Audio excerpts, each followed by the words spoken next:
bem com você? Por aqui tá tudo bem. Hoje a gente começa aqui mais um episódio do Sem Contraindicação, o videocast da Unimed João Pessoa. No episódio de hoje nós vamos falar sobre saúde dos homens. Você sabia que os homens vivem em média quase 7 anos a menos que nós mulheres, isso segundo dados do IBGE. Olha só, enquanto a expectativa de vida de nós mulheres é de quase 80 anos, a dos homens é de 73 anos.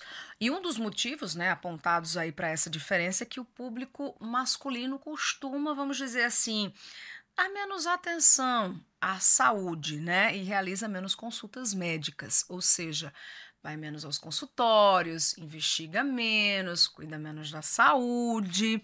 A gente vai falar sobre esse comportamento e o porquê desse comportamento hoje com os nossos convidados.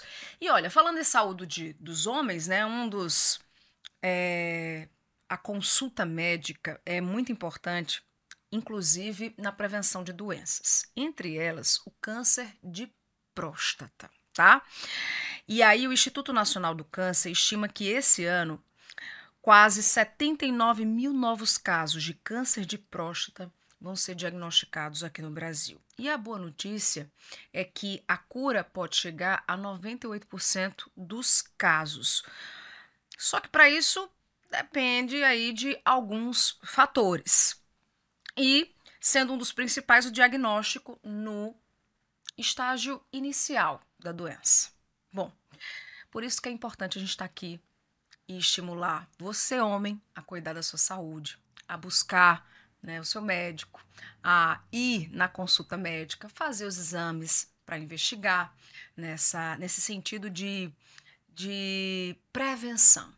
E a você, mulher que está nos assistindo, a importância do estímulo aí na sua casa, na sua família, de você também, no seu marido, irmão, pai, poder estimular esse homem a buscar ajuda, a buscar também esse cuidado a mais com a saúde. Bom, mas vou parar de falar aqui porque hoje nós temos 2 convidados especialistas no assunto. Hoje nós estamos recebendo aqui 2 médicos urologistas, Dr. Fábio Martinez, que inclusive participa pela primeira vez aqui do nosso videocast. Seja bem-vindo. Olá, é um prazer estar aqui participando desse podcast sobre um assunto tão importante para nós homens como a saúde, que é o nosso bem mais precioso, em especial o câncer de próstata. Exato. Espero que a gente consiga passar informações importantes para todos. Bacana. E aqui conosco também, Dr. José Irã, que está conosco pela segunda vez aqui no videocast. Seja bem-vindo mais uma vez, doutor. Agradeço novamente o convite, E como o meu amigo Fábio falou, espero que a gente possa trazer informações importantes para o público em geral e sobre a importância desse assunto câncer de próstata, Olha, como eu falei aqui no início desse episódio, os homens dão mais trabalho em buscar, a consulta médica, investigar sobre se a saúde tá certinho, tá tudo ok. Então vamos fazer o seguinte, você que tá aí assistindo, que tá aqui consumindo esse conteúdo, compartilhe agora mesmo esse vídeo para alguns homens que você conhece, para os amigos, para a turma da família, para o pai, para o irmão. Enfim, faz essa ação social também, que é importante para que esse conteúdo possa chegar a mais pessoas, tá bom? E se você não está inscrito no nosso YouTube, inscreva-se já para você receber a notificação toda vez que a gente compartilhar conteúdo novo aqui no nosso canal. Além disso, nós estamos na plataforma do Spotify, nós estamos no Instagram, @Unimed João Pessoa, e nós temos uma página exclusiva do nosso videocast no portal da Unimed, unimedjp.com.br/sem contraindicação, tá bom?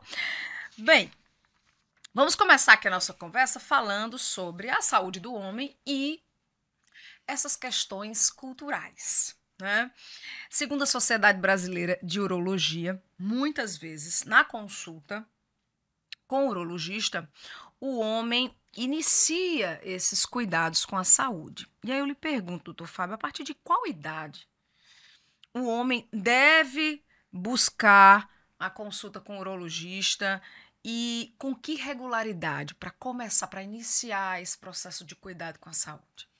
Olha, Linda, em relação à idade, se for especificamente ao câncer de próstata tem uma idade, mas o homem deve consultar o urologista desde sempre, desde o nascimento, para analisar as alterações genéticas, as malformações na idade da adolescência.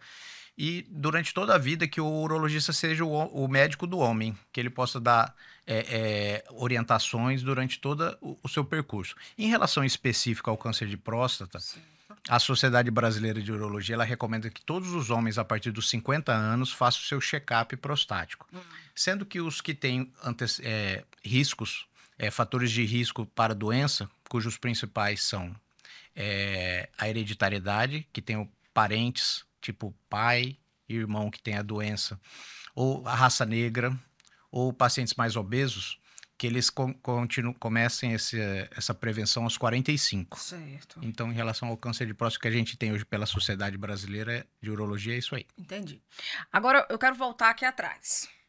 As meninas, doutor José Irã, quando chega na fase adolescente, né, na fase da adolescência, e aí começa a questão da menstruação e tal, já tem culturalmente um comportamento das mães, sobretudo, de levar essa menina a uma ginecologista, a consulta médica.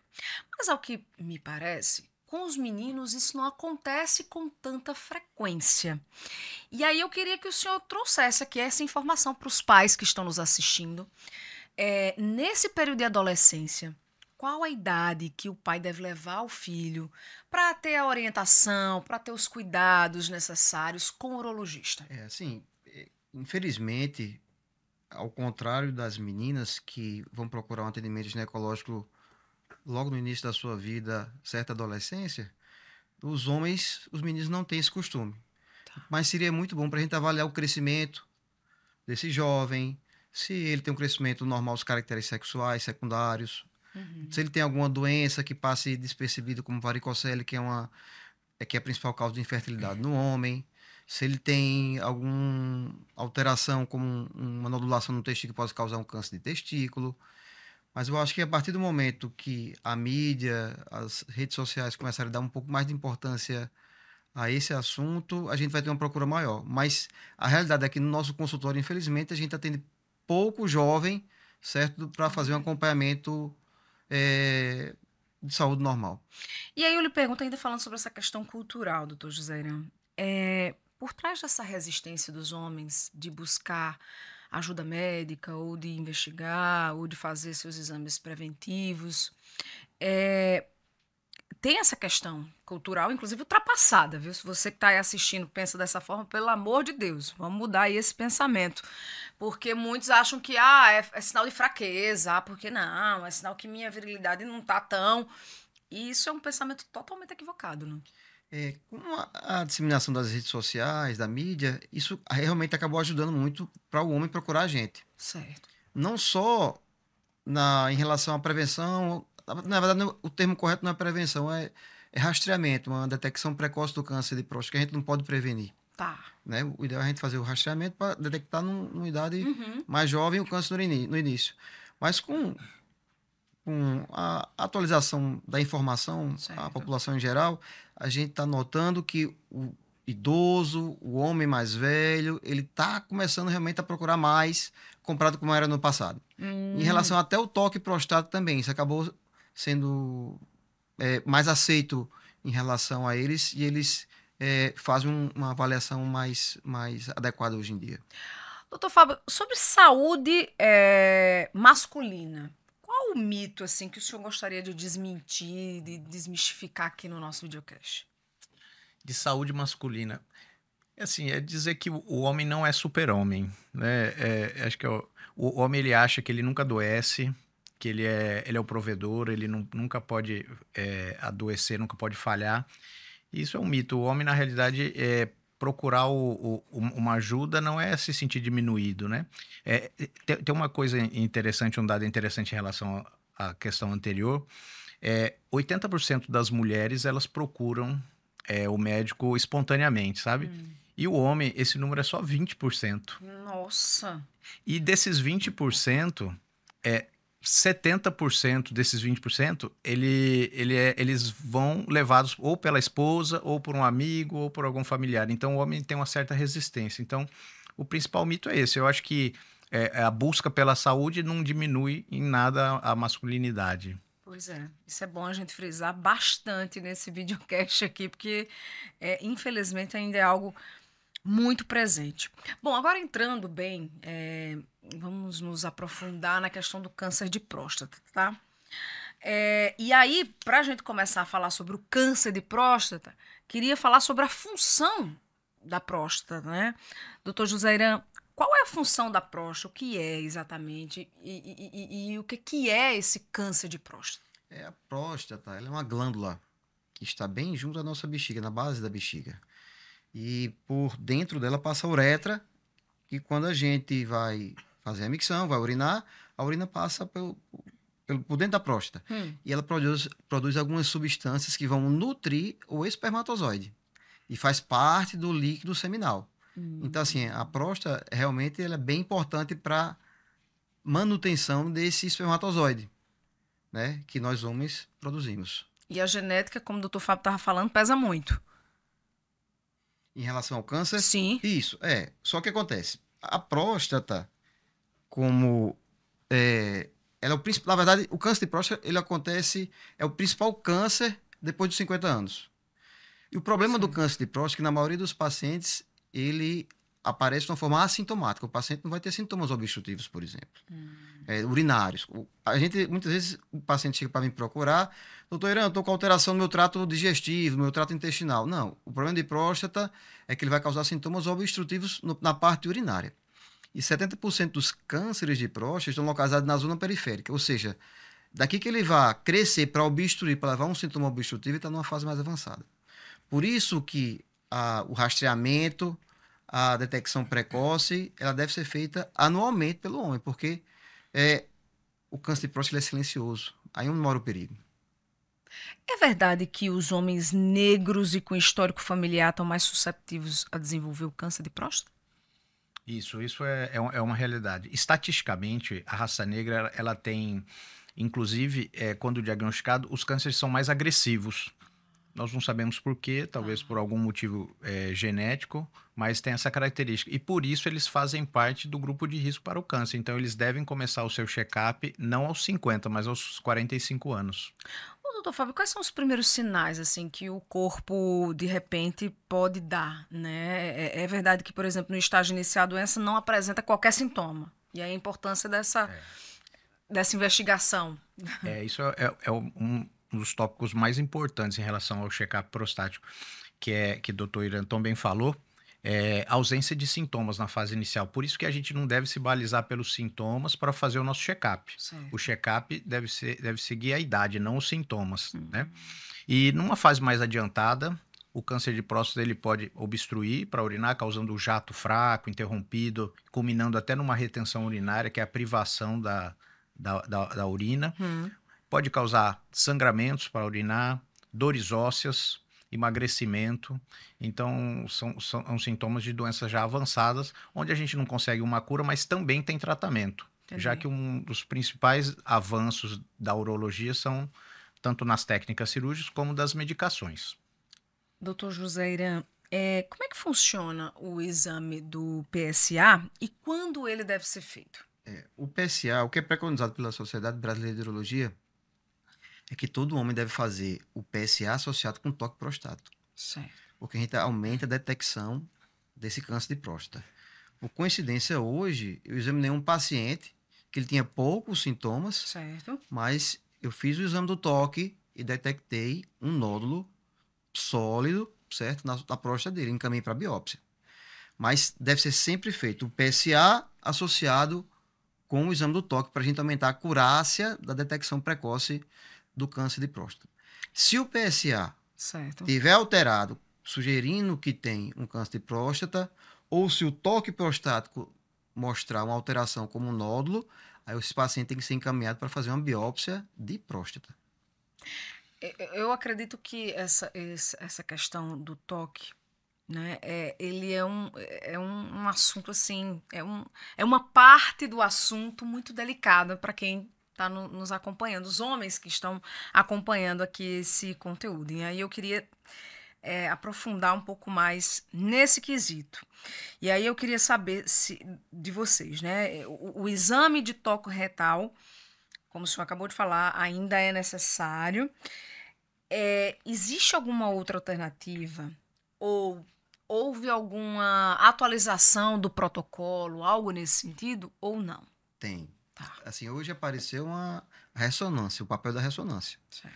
O papel da ressonância multiparamétrica, a gente consegue até distinguir alguns nódulos que não têm característica maligna de outros nódulos que têm uma característica mais benigna.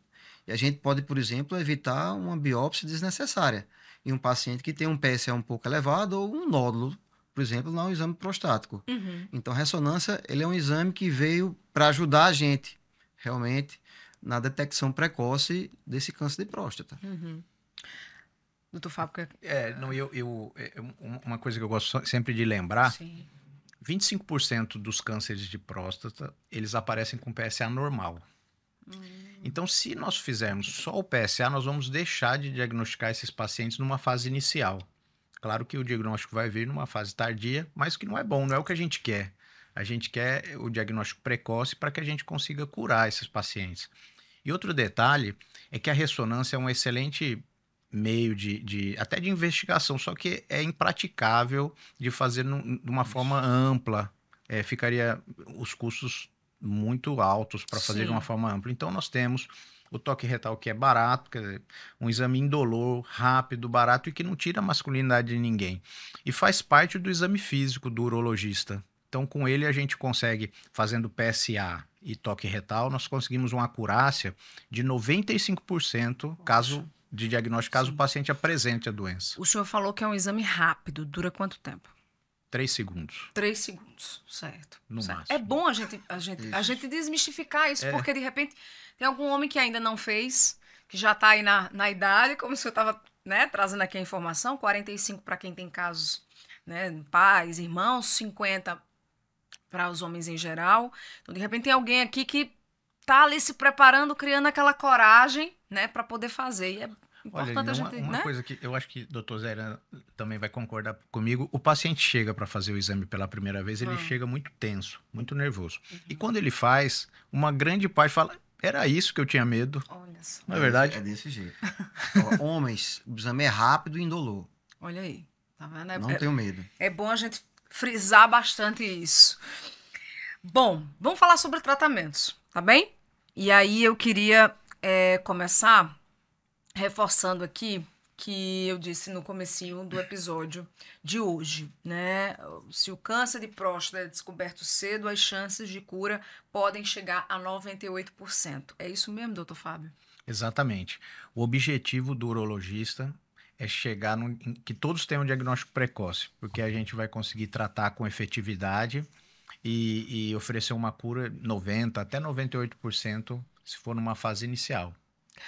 Doutor José Irã, quais são os principais tipos de tratamentos que hoje nós temos? A gente tem 2 tipos principais para o tratamento do câncer de próstata, pensando na cura do paciente. Certo. Cirurgia e radioterapia. Dentre a cirurgia, nós temos 3 opções. A cirurgia aberta convencional, a cirurgia laparoscópica e o que está vindo hoje em dia, eu acho que vai se tornar o tratamento padrão ouro, é a robótica. A robótica veio para proporcionar uma boa taxa de cura com excelente recuperação para esses pacientes com câncer de próstata. Já é uma realidade. Já é uma realidade. Aqui a gente já tem 2 robôs aqui em João Pessoa. Certo. Tá chegando já o 3º robô na nossa Unimed, Uhum. né? Isso vai ser excelente para os nossos pacientes, para as pessoas que têm um plano da Unimed, né? E a gente está proporcionando um tratamento de primeiro mundo aqui para o paciente que tem um câncer de próstata. O homem consegue manter uma boa qualidade de vida depois do tratamento? Sim, com a cirurgia, sim. A gente tem que pensar quais são as principais complicações de uma cirurgia de próstata, tanto robótica, quanto aberta, quanto laparoscópica. Incontinência urinária e disfunção erétil. Tá. Existem técnicas que a gente usa nessas 3 cirurgias que a gente consegue preservar um nervo que é responsável pela ereção, que ele caminha junto da próstata. A gente também existem técnicas que a gente faz durante a cirurgia que a gente consegue preservar o esfíncter ali, entendeu? Mantendo um bom coto da uretra, mantendo um colo vesical adequado, a gente consegue ter bons resultados para continência e para disfunção erétil. Mas saber explicar ao paciente que isso é uma das complicações que pode acontecer com qualquer paciente, tanto da cirurgia robótica, quanto da cirurgia laparoscópica, quanto da cirurgia aberta. Muito bem. A qualidade de vida interfere nesse processo todo aqui que a gente está falando? Com certeza. O paciente, quando tem o diagnóstico, ele já tem um baque, né? Sim. E só por isso ele já tem uma queda na qualidade de vida. E eu acho que é muito importante nesse momento o bom relacionamento médico-paciente. É aí que você vai conseguir esclarecer bem quais são as opções de tratamento, as opções de cura. Hoje em dia, Linda, a gente consegue, inclusive, fazer diagnóstico de lesões que a gente, a princípio, não trata. Hoje em dia, a gente consegue diferenciar um grupo de pacientes que tem câncer, mas que a gente tem a opção só de acompanhar. São pacientes, às vezes, que quer manter, não quer ter nenhum risco dessas complicações que o Dr. Zeran falou, e se ele se enquadrar num protocolo rígido, a gente consegue acompanhar. Hoje em dia, a gente tem, como o Dr. Zeran falou também, a cirurgia robótica, que qual é o benefício dela em relação às outras? Todas as técnicas, pelos estudos, mostram que oncologicamente a chance de cura é semelhante. Aonde a gente vai ter ganho nessa cirurgia é justamente nas complicações, né? Por quê? Porque a cirurgia robótica você tem uma ampliação do campo cirúrgico de até 20 vezes. Você tem um movimento mais preciso, onde você tira aquele tremorzinho, você consegue chegar bem de perto e ver direitinho para poder preservar os nervos, preservar o esfíncter, que nada mais é do que um músculo que fica logo depois da próstata. A gente consegue ter uma visão muito boa e, por isso, a gente consegue preservar essas estruturas e diminuir essas chances. Outra coisa, ela diminui a perda sanguínea. É muito pouca a perda sanguínea. O tempo de sonda, depois da cirurgia, o paciente fica menos tempo com a sonda. E a alta mais precoce. Eu acho que hoje em dia a gente consegue dar alta 80% dos pacientes no primeiro dia pós-operatório. Aqui no videocast, sempre quando falamos sobre saúde da mulher, é bem curioso, assim, que todos os médicos falam sobre o apoio familiar, né? Sobretudo dos maridos. Né, dos maridos, dos companheiros, enfim. E aí agora eu queria inverter a situação, né, porque falar sobre a questão da próstata para o homem, como a gente já falou aqui, uma questão cultural muito forte, enraizada ainda e tudo mais. E aí quando o homem recebe esse diagnóstico, tem o baque. E aí eu queria saber de vocês a importância do apoio familiar, sobretudo da companheira, da esposa, da noiva, namorada, enfim, nesse processo de tratamento, né? Para que esse tratamento ele tenha, ele seja aproveitado ao máximo, né? Junto com esse apoio dentro de casa, doutor. Todo paciente que tem o câncer de próstata, a família sempre está junta. Ou a esposa, porque geralmente o câncer de próstata comete pacientes de idade um pouquinho mais avançada, após os 50 anos. Sim. Ou a esposa, ou os filhos, mas eu vejo que a família sempre está junta para apoiar esse pai, esse avô, entendeu? Nesse tratamento desse câncer de próstata. Então, assim, a família participa muito. E, assim, é essencial o apoio dessa família para que ele tenha um transoperatório bom, um pós-operatório bom, e o paciente se beneficia muito disso. É um momento de fragilidade, né? Aquele super-homem que vinha com aquela ideia que nunca adoece, ele se tem uma doença dessa forma, mesmo que seja localizada, totalmente tratável, é sempre um baque, né? E o bom relacionamento médico-paciente, junto com a família, os amigos, né? Os companheiros, eu acho que é fundamental para ele ultrapassar aquilo. E muitas vezes ele ultrapassa e eu acho que é importante você ir falando, olha, a primeira etapa é o diagnóstico, depois você vai se tratar, você vai ficar livre da sonda, você vai ficar urinando bem, e logo você está caminhando na praia. Eu acho que ele tem que ver um horizonte, assim, para ele poder vislumbrar o que vai ser a vida dele. Bom, chegamos no momento do quadro Mente Ativa, que é um momento em que a gente fala sobre qualidade de vida, bem-estar, através do exemplo de vocês. Eu vou começar aqui com o Dr. Fábio, que nas horas de folga, gosta aí, tem um espírito aventureiro, né? Desafiador. Sabe qual é a atividade de lazer dele?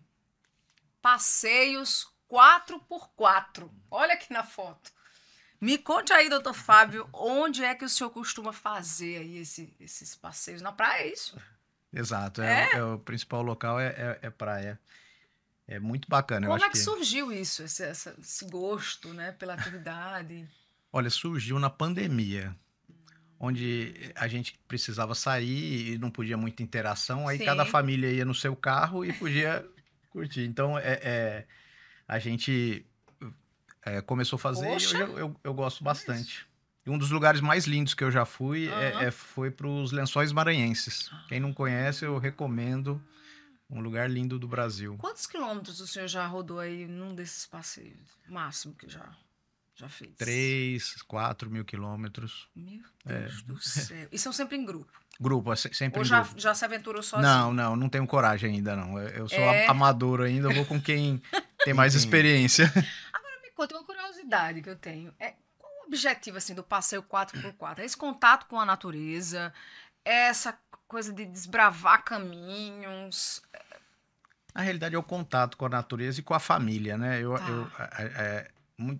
Cada carro tem uma família, e a gente.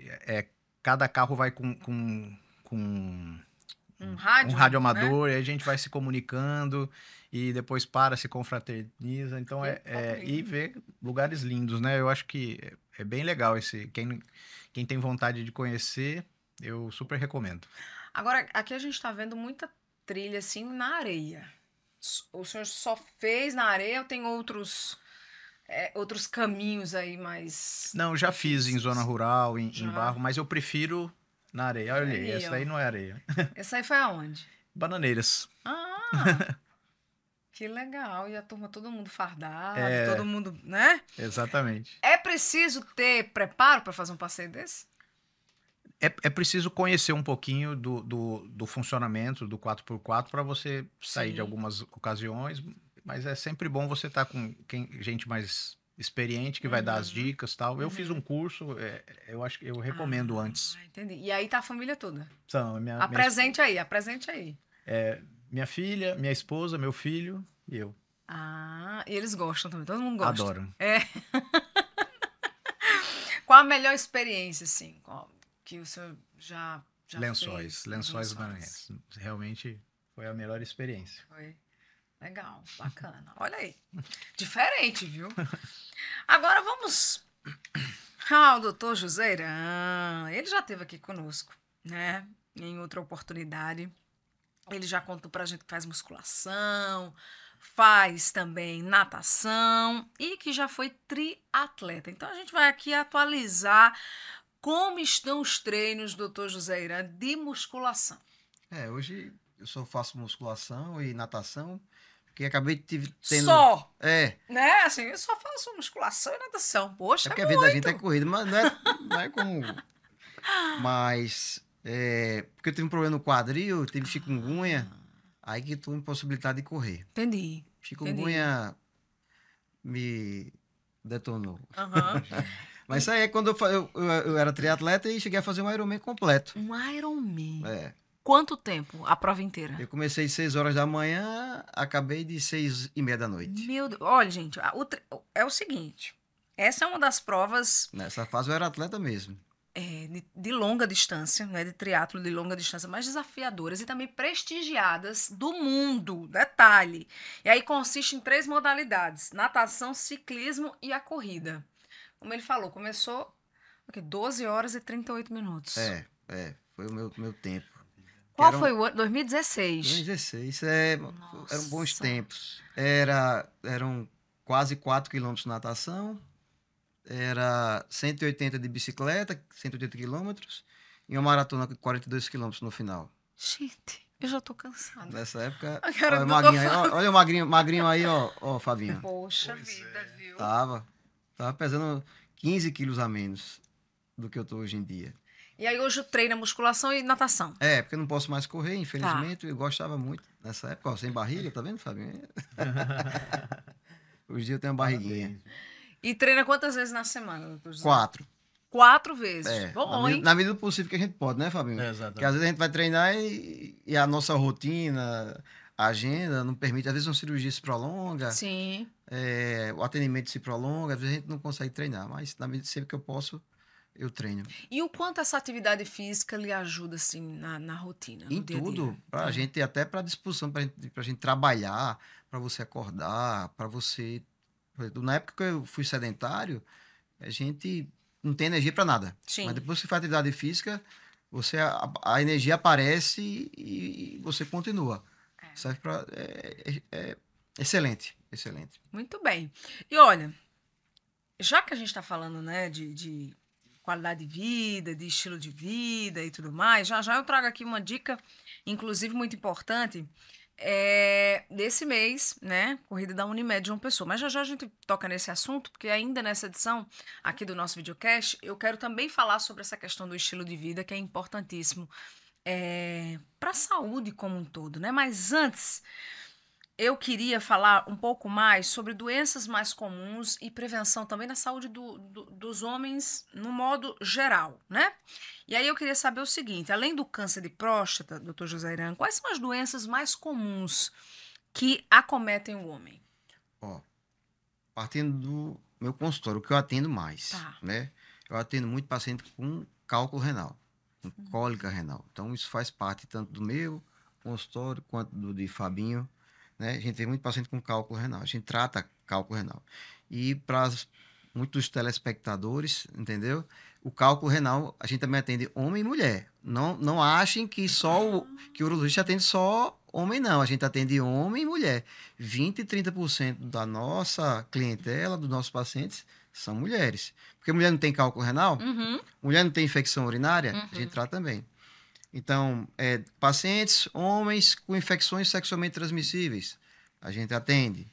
Né? Homens também com problema de próstata que não sejam da parte de câncer, como hiperplasia prostática benigna, a gente atende. Homens com infertilidade. Então, o campo urológico ele é bem amplo, bem vasto. Né? A gente atende diversas outras doenças. Muito interessante a gente poder falar sobre isso. Eu queria falar sobre um problema agora, que é um assunto ainda que é bem cercado de vergonha, né? Que é a questão da disfunção erétil. O que é que causa esse problema? E quando o homem, doutor Fábio, precisa procurar ajuda?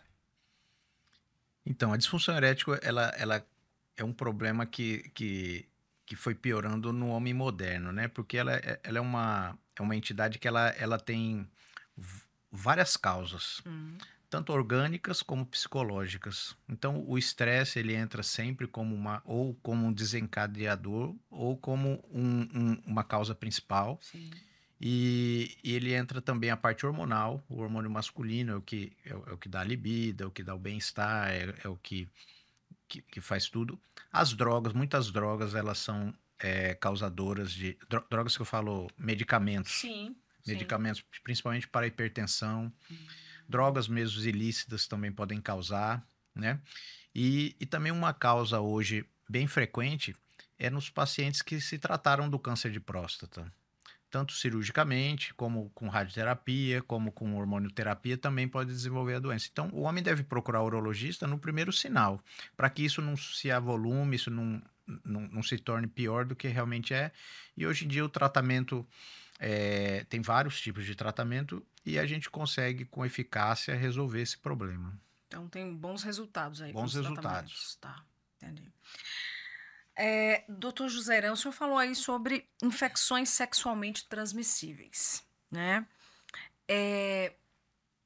Esse ponto ainda é uma preocupação entre os homens? É demais. É? A gente tem paciente com sífilis, paciente com cancro mole, pacientes com HPV, né? Então, a gente tem uma série de infecções sexualmente transmissíveis. E a gente atende uma certa proporção de pacientes no nosso consultório com esse tipo de doença. E sempre a gente tem que lembrar, tem que tratar, investigar, tratar o paciente e sempre tratar a parceira.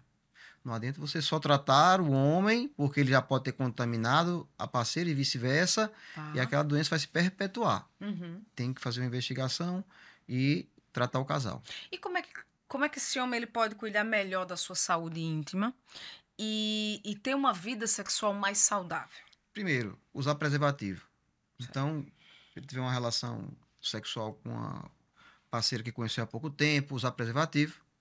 E a partir do momento que eles têm um relacionamento já mais firmado, eles podem fazer o seguinte, o que eu aconselho para meus pacientes: façam alguns exames de prevenção, para detecção de alguma doença já sexualmente transmissível que você tenha. A partir do momento que deu tudo negativo, eles podem ter relação sexual sem preservativo de uma forma satisfatória. Uhum.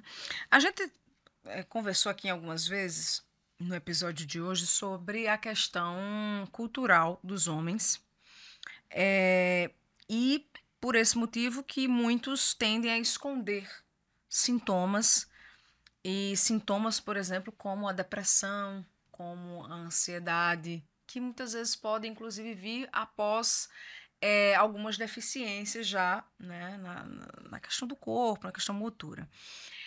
O que é que vocês teriam a dizer aos homens que estão assistindo esse videocast e que ainda tem esse sentimento ou esse comportamento, melhor dizendo, de esconder esses sintomas, de esconder o seu estado emocional? Pois é, isso é realmente uma coisa que acontece com uma certa frequência, sabe? O homem, ele muitas vezes esconde ou por vergonha, mas ele esconde muitas vezes por medo do que pode ser, né? Então, ele às vezes ele não tem medo de ir ao médico, ele tem medo do diagnóstico que pode vir daquela consulta, né? Então, ou do tratamento, de Sim. precisar de um tratamento mais agressivo. Então, a maior arma que a gente tem em relação a isso é a informação. É isso que a gente faz em todo Novembro Azul, isso que vocês fazem tão brilhantemente, nos ajudando. Eu acho que é a informação. O homem precisa se conscientizar que ele precisa procurar ajuda, mesmo que não tenha sintoma, ele precisa fazer o seu screening, seu check-up. As esposas também fazem parte disso aí, no incentivo, né, desses homens. Então, é isso, é informação. Uhum. Agora eu queria entrar num quesito que é o estilo de vida, né? E a gente já até pincelou em alguns momentos aqui da nossa conversa sobre a questão dessa busca também pela qualidade de vida que resulta na questão também da saúde. Quais são os exames básicos que todo homem deve fazer anualmente para ter um estilo de vida mais saudável? Exames urológicos, que a gente já falou, né? A partir de 50 anos, com PSA. Eu sempre peço também exames para avaliar a função renal, ureia, creatinina e uma glicemia.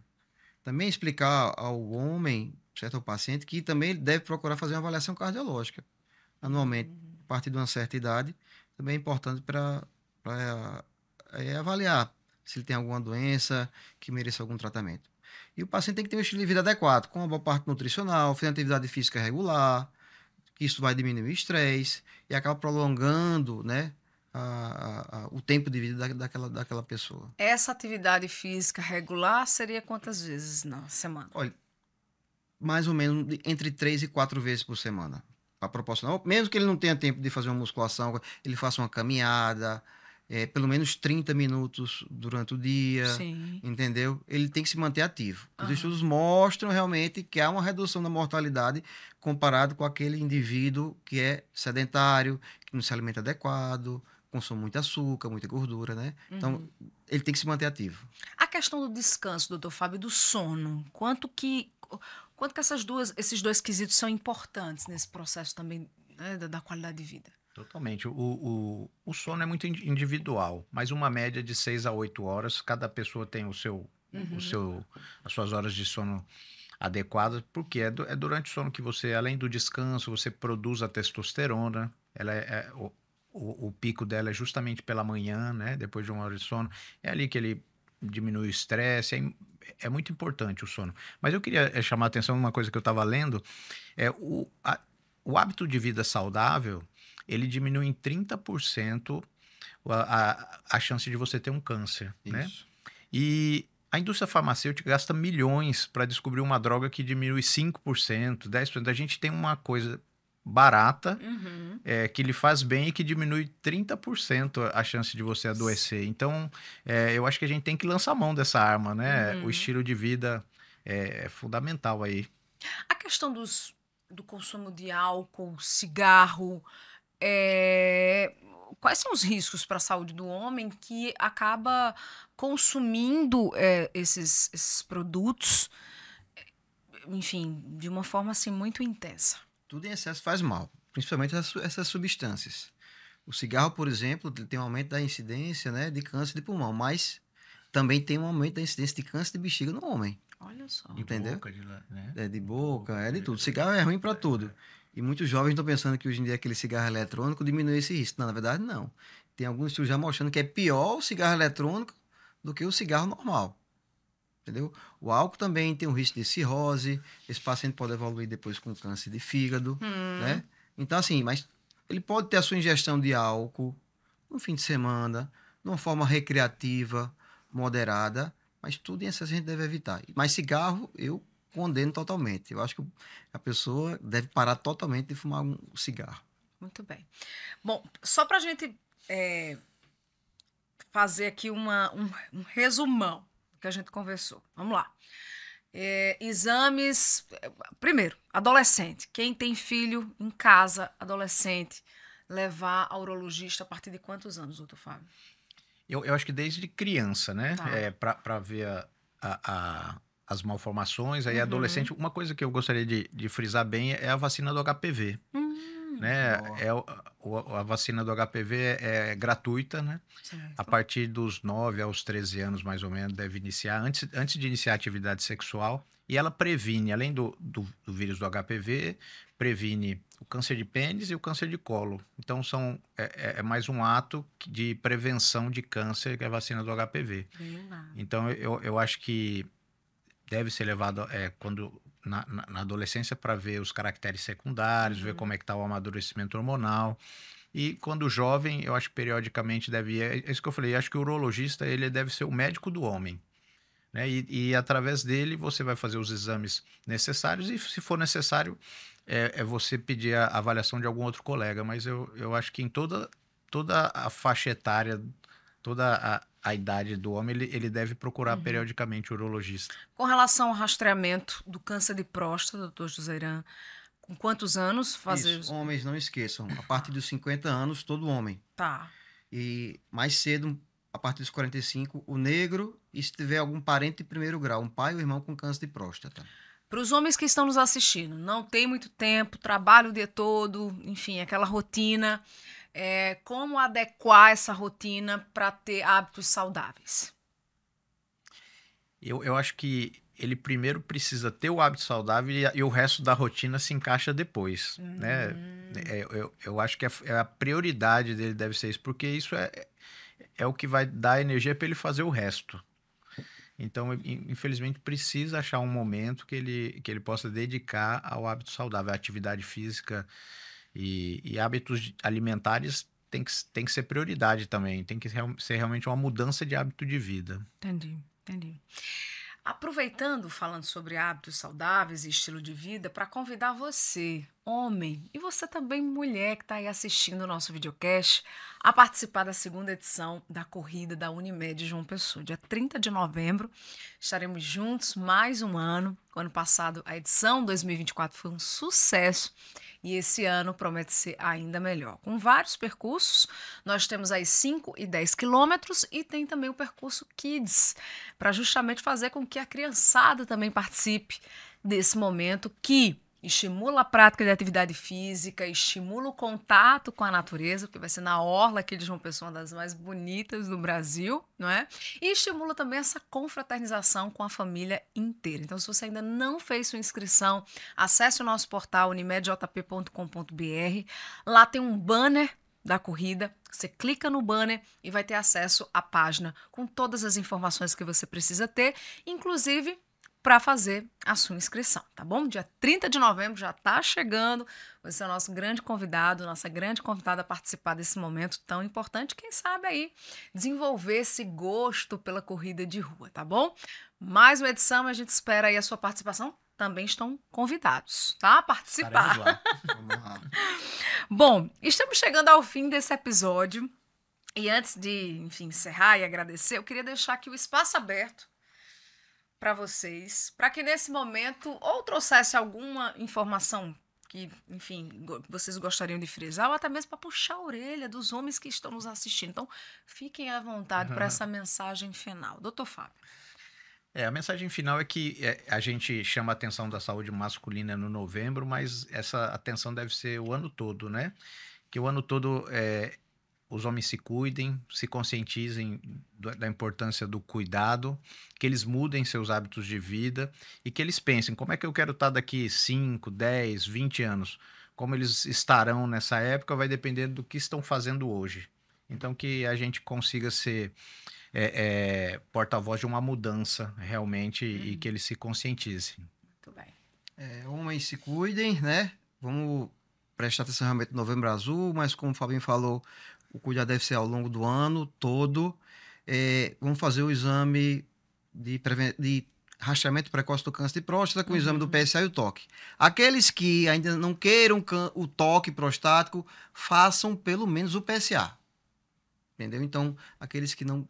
isso é extremamente importante para a gente conseguir detectar precocemente. Se tiver um PSA alterado, vai ter uma suspeita diagnóstica, a gente parte para investigar com outros exames. Sim. Muito bem. Queria agradecer a participação de vocês. Obrigada e até a próxima, viu? Obrigado, é um prazer. Obrigada a você também. Aproveita, tá? Manda, encaminha esse conteúdo pro pai, pros irmãos, pro marido, namorado, enfim, pros amigos, para que mais homens possam ter acesso a esse conteúdo tão importante e esclarecedor. Te espero semana que vem, mais um episódio aqui do nosso videocast. Obrigada pela sua companhia e até lá.